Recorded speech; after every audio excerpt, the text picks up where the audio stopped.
बोले सो निहाल सत श्री अकाल।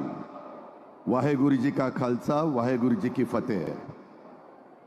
ये हिंदगी चादर के कार्यक्रम में उपस्थित महाराष्ट्राचे लोकप्रिय मुख्यमंत्री देवेंद्रजी फडणवीस, जत्थेदार बाबा कुलवंत सिंह जी, संत बाबा बलविंदर सिंह जी, संत बाबा बलबीर सिंह जी, संत बाबा हरनाम सिंह जी, आंध्र प्रदेश के उपमुख्यमंत्री श्रीमान पवन कल्याण सिंह जी,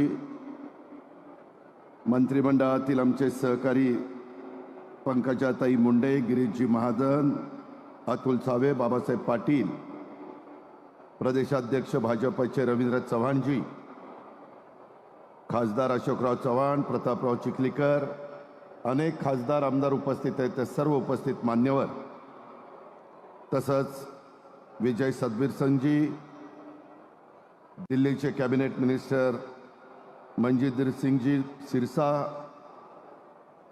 सर्व बंजारा, शीख, शिकलकरी, मोयाल, सिंधी, वाल्मिकी, लुबाना, उदासीन, वारकरी संप्रदाय या सर्व समाजाचे सन्माननीय अध्यक्ष, सन्माननीय सचिव, उपस्थित सर्व संत, महिला भगिनी, अधिकारी, पत्रकार मित्र, जमलेल्या बंधू भगिनींनो आणि माझ्या तरुण मित्रांनो, 17वीं शताब्दी पत्रकार मित्र, तत्कालीन मुगल शासकों जमलेल्या अत्याचार के विरुद्ध बंधू भगिनींनो आणि माझ्या तरुण आवाज उठाकर धर्म की 17वीं शताब्दी पत्रकार मित्र के तत्कालीन मुगल बलिदान के अत्याचार के विरुद्ध बंधू भगिनींनो और माझ्या तरुण आवाज मिता की रक्षा की। वे हिंदती चादर श्री गुरु तेग बहादुर साहिब जी की 350वें शहीद समागम के अवसर पर आयोजित इस कार्यक्रम के लिए इस निमित्त में हम सभी यहाँ इकट्ठा हुए श्री गुरु तेग बहादुर साहब जी का गौरवशाली इतिहास, उनके द्वारा की गई सांस्कृतिक और आध्यात्मिक अस्मिता की रक्षा तथा उसके लिए दिया गया बलिदान का स्मरण हो, यही इस कार्यक्रम का उदात्त उद्देश्य है। मैं सबसे पहले गुरु नानक देव जी के नमन करता हूँ और साथ साथ जिनके शहीद समागम को हम लोग आज इस संगत के रूप में नमन कर रहे हैं, ऐसे 90 गुरु तेग बहादुर साहब जी, इनको भी मैं नमन करता हूँ। श्री गुरु तेग बहादुर जी सिख धर्म के 90 गुरु थे। उन्होंने प्रार्थना, परोपकार, सेवा, सादगी और दूसरों की सेवा को महत्व देने और निर्भीकता का प्रचार किया। उनके प्रवचन और भजन गुरु ग्रंथ साहिब में शामिल है।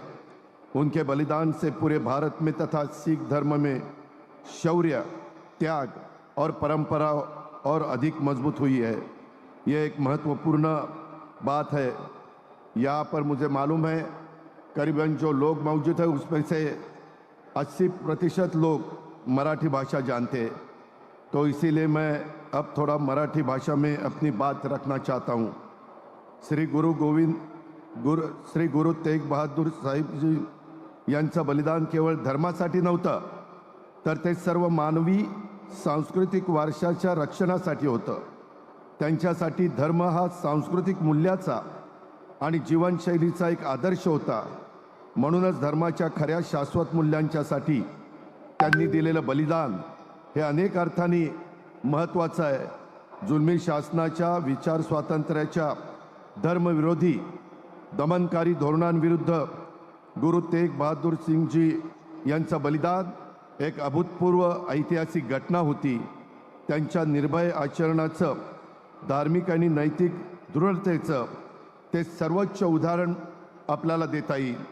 गुरु गोविंद सिंह यांनी त्यांच्या विचित्र नाटक या नाटकात श्री गुरु तेग बहादुर यांच्या अतुलनीय बलिदानाबद्दल सविस्तर वर्णन केलेलं आपण सगळ्यांनी पाहिलेलं आहे। त्यामध्ये धर्म तत्वज्ञान जनतेपर्यंत नेण्यासाठी आणि जनकल्याणाच्या कामासाठी श्री गुरु तेग बहादुर सिंग साहेब जी यांनी भारतातील विविध ठिकाणी प्रवास करून लोकांच्या आध्यात्मिक, सामाजिक आणि आर्थिक उन्नतीसाठी रचनात्मक कार्य केलेलं आहे। त्यांनी धर्माच्या खऱ्या प्रसाराबरोबरच प्रचलित सामाजिक रीतिरिवाजांवर विशेषतः अंधश्रद्धांवर तीव्र प्रहार करून जनकल्याणासाठी नवीन साधे सोपे आदर्श स्थापित केलेत. याचबरोबर प्राणीसेवा, दानधर्मासाठी विहीर खोदणं, धर्मशाळा बांधणं इत्यादी सार्वजनिक कल्याणकारी कामं देखील त्यांनी केलेली आहेत. पंतप्रधान श्री नरेंद्र मोदीजी यांच्या पुढाकाराने देशातील अनेक राज्यांच्या शालेय पाठ्यपुस्तकात श्री गुरु तेग बहादूर साहेबजी यांचं बलिदान आणि 4 साहबजादे यांच्या वीर बलिदानाचा इतिहास शालेय विद्यार्थ्यांना शिकवण्यात येणार आहे. ही गोष्ट शीख धर्मियांच्यासाठी आणि गुरु नानक नामलेवा संगतसाठी सन्मानाची ठरेल यात शंका नाही. भारतीय सांस्कृतिक व आध्यात्मिक परंपरा ही अनेक संत, गुरु आणि विचारवंतांच्या योगदानातून समृद्ध झालेली आहे आणि या परंपरेत वारकरी संप्रदायाचं अग्रणी संत नामदेव महाराज आणि शीख धर्माचे 9वे गुरु श्री गुरु तेग बहादूर साहिबजी हे 2 युगपुरुष वेगवेगळ्या काळात जन्मले. या दोघांच्या मध्ये सुमारे 300 शतकांचं अंतर असलं तरी त्यांच्या जीवन कार्याचा आणि तत्वज्ञानाचा अभ्यास केला तर त्यांच्या मूलभूत विचारधारेत आपल्याला खूप समानता दिसून येते.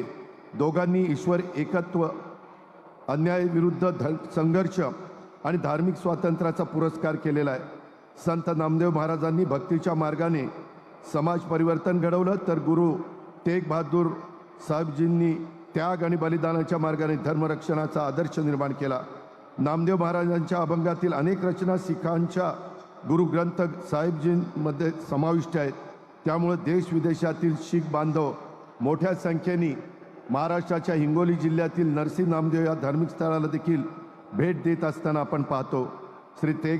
गुरु तेग बहादूर साहेबजी यांच्या हौतात्म्याबरोबरच श्री गुरु गोविंद सिंगजी महाराज यांना मिळालेला गुरुता गद्दी दिवसाचा देखील 350वं वर्ष साजरं होत आहे. त्यांनी जवळपास 33 वर्ष 10वे गुरु म्हणून कार्य केलं. गुरु गोविंद सिंगजी यांनी शस्त्र आणि शास्त्र यांचा समन्वय राखून संत आणि सेनापतींची भूमिका पार पाडली. श्री गुरु गोविंद सिंगजी यांचा शेवटचं वास्तव्य आपल्या नांदेड येथे राहिलं आहे. श्री गुरु तेग बहादूर साहेबजी यांच्या हौतात्म्याचं संस्मरण करताना श्री गुरु गोविंद सिंगांचे यांचे विचार देखील आपण आत्मसात केले पाहिजेत.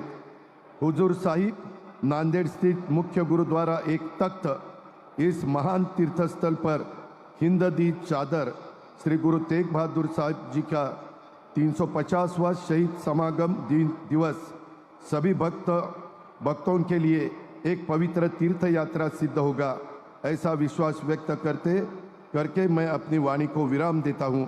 धन्यवाद. जय हिंद, जय महाराष्ट्र. वाहेगुरु जी का खालसा, वाहेगुरु जी की फतेह.